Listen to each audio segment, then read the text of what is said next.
Por que a maioria das pessoas erra quando tenta guardar dinheiro? Porque elas querem olhar pro quanto elas gastam. Até pro seu próprio cérebro. Tô olhando pro quanto eu gasto, quanto eu gasto, quanto eu gasto. O que vai acontecer? Você vai gastar. O ideal é, ganhou um dinheiro? Lembra que eu falei o negócio de se proteger de você mesmo? Já faz isso. Nós, seres humanos, não somos confiáveis. Não somos.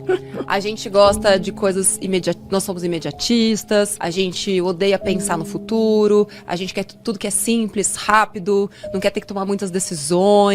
E aí a gente vai só se ferrando se a gente não souber disso. Então, assim, a partir de agora, já define assim, tá? Qualquer dinheiro que cair na minha conta, sei lá, 20% de tudo que cair, até porque eu acredito que você deve receber bem picado, sei lá, de uma marca aqui, uma marca ali, caiu na conta, 20% já manda pra longe de você. E o seu cérebro automaticamente vai se reajustar pra aquilo que tá ali na sua conta. E você não vai mais precisar ficar se preocupando se tem ou se não tem. O Brasil é o lugar que mais tem oportunidades hoje no mundo. Não existe oportunidade onde o mercado tá saturado. A oportunidade tá onde tá tudo ferrado. Só que as pessoas não percebem isso. Aí fica com aquele papo pessimista, o Brasil é uma bosta, isso aqui. É difícil? É, muito difícil. O dinheiro existe para quem consegue transformar uma ideia em um negócio. Se você tem uma ideia, você não tem nada. Tipo, você tem criatividade, tipo, parabéns. Mas você tem que ter mais do que uma ideia. Você tem que ter uma boa execução. Você precisa entender como o mercado pensa para conseguir atingi-lo. Porque se você ficar com esse ranço, mas o mercado, capitalismo... Cara, então não reclama da vida que você tem. Entenda o que o mercado precisa. E se você quer fazer parte dele, você não precisa se vender, você não precisa se sujar, você não precisa molhar a mão de ninguém. Isso aí existe? Claro que existe. Mas vai pesquisar pra saber se é todo mundo assim. Eu tinha uns 7 anos, a gente estudava escola particular, somos em 3 irmãs em casa. Aquela coisa, né, pra pedir desconto no atacado, era aquela escolinha do bairro, tá, mas que bom, conseguimos estudar bem, beleza. E aí tinha a rica da classe, assim, né, era classe média e tinha a rica. E aí ela chegou e falou, meu pai fez uma poupança, eu tinha uns 7 anos, pra gente ter um carro quando a gente fizer 18 anos. Natália, visionária desde aquela época, falou, carai, velho, um carro. E eu já queria fugir de casa desde aquela época.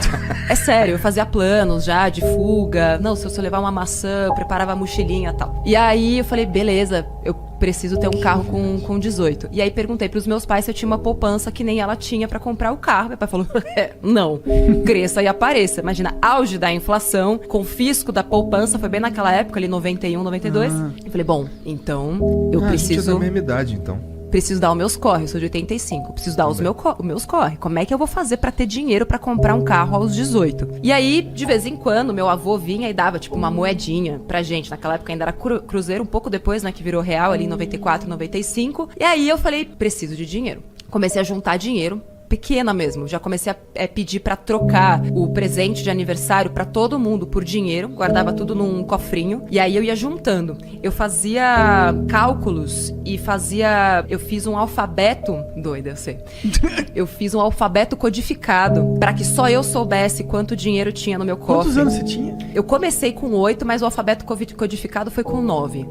Para as minhas irmãs, caso tivessem acesso ao meu cofre, se elas tirassem dinheiro de lá, só eu ia saber que elas tiraram, porque eu tinha o alfabeto codificado. Exatamente. Mas, de novo, depois estudando a economia comportamental e tudo mais, e assim, eu fui fiel ao meu plano até os 18 anos de idade. E quando eu percebi que eu não ia ter dinheiro suficiente fazendo só as manobras que eu usava, eu comecei a ganhar dinheiro das formas que eu podia. Então, eu ia para 25 de março, comprava camiseta, fazia tie-dye e vendia na escola, fazia umas pulseirinhas lá de barbante, vendia na escola, promovia uns bazares na minha casa, comecei a fazer propaganda, porque eu descobri, tipo, uma vez me chamaram pra fazer teste de propaganda, eu tinha uns 12, 13 anos, e ganhei R$50 num dia. Eu comecei a infernizar minha mãe, eu quero fazer publicidade, quero fazer propaganda. E aí, então, na minha adolescência, fiz muito desse tipo de coisa, e aí, com 18 anos, naquela época, eu tinha R$6.800. O que hoje equivaleria a R$25.000. No fim das contas, a minha madrinha tinha feito, sem eu saber, um consórcio pra mim, no meu nome. E quando eu fiz 18 anos, ela foi contemplada. E eu nunca soube disso. Na sorte, assim? Na sorte. Aos 18. Eu não sei se ela deu um lance, porque eu odeio consórcio. Então, assim, Mas enfim, e aí a carta era de R$11.900. E aí deu pra comprar um casinho, peladinho, mas que era maravilhoso. E aqueles R$6.800, falei, bom, isso aqui vai ser o meu primeiro passo para o meu apartamento quando eu sair da faculdade. E aí que eu comecei a investir, porque até então eu nem sabia que existia investimento. Eu fico pensando, eu já fiz esse cálculo, né, de quanto dinheiro eu perdi dos 8 aos 18. Nossa! Por não ter investido, nem que fosse na poupança, que naquela época até rendia. Hoje é uma bosta, tá? Poupança, não faça isso. Mas depois que eu fui entender que o dinheiro podia trabalhar pra mim e que quanto mais eu me esforçasse com a força dos juros compostos, aplicando em bons investimentos, e fiz muita cagada, como todo mundo, perdi dinheiro em fundos de investimento, porque, né, brilhou o olho e tal. Mas foram todos esses aprendizados que hoje me proporcionam poder ensinar isso pras pessoas. Então, assim, toda vez que você for pensar em alguma coisa, fala, pô, será que vale a pena eu comprar isso hoje? Ou será que eu quero alguma coisa muito mais incrível daqui a 2 anos, daqui a 3 anos? E você não precisa, assim, se restringir aquilo do longo prazo. Aí que tá.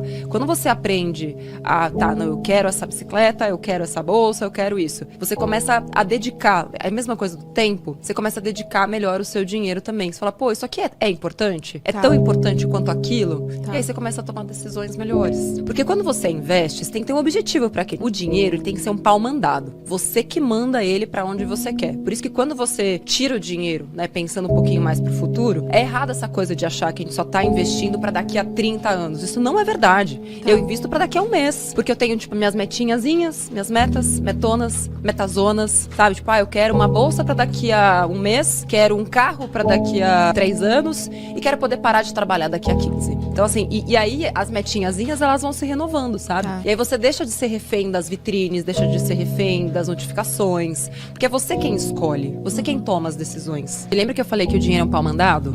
Então primeiro você vai definir o que você quer com ele. Por exemplo, eu sempre recomendo que você tenha primeiro uma reserva de emergência. O que é uma reserva de emergência? São 6 meses do seu custo de vida investidos num lugar que seja super fácil de tirar. Então, tipo uma dessas contas digitais, numa conta digital ou num CDB que pague no mínimo 100% do CDI. Tem vídeo no canal ensinando o que é isso, tá?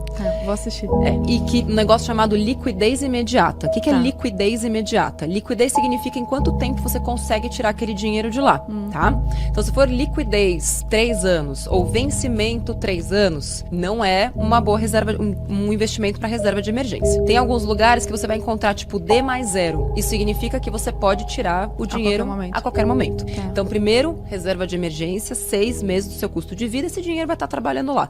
Passou da reserva de emergência, aí sim você consegue destinar esse dinheiro para outros investimentos que vão pagar muito mais, vão render muito mais, ou até mesmo em ações. E aí você não vai ter que depender daquele dinheiro, sabe? Não vai precisar tirar ele a qualquer momento. Hoje, se você tem uma conta num bancão, por exemplo, num Itaú, Bradesco, Caixa, essas coisas, o dinheiro tá na conta, quem tá ganhando é o banco. Porque que acontece? O banco pega aquele seu dinheiro que tá ali mofando na conta corrente e ele usa aquele dinheiro. Ele não fica ali morrendo. Pra você, ele tá morrendo, né? Porque a inflação só vai aumentando e o dinheiro vai perdendo valor.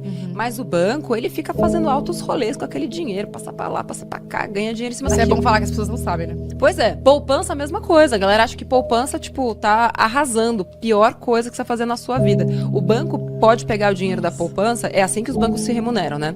Eles usam uma boa parte da poupança para emprestar dinheiro em crédito imobiliário. Aí pergunta, quanto que a poupança tá pagando? 2,5%. Agora deve estar um pouquinho mais, né? Com a taxa Selic a 6,5, deve estar aqui uns 5% ao ano. Quanto é que você vai pagar no empréstimo imobiliário? Vai pagar 9%. Então, assim, tipo, você ganha tão pouco pro banco ganhar muito. E nessas contas digitais remuneradas, você bota o seu dinheiro lá e ele fica trabalhando pra você. Você já ficou com ódio de pagar imposto? Já. Tá.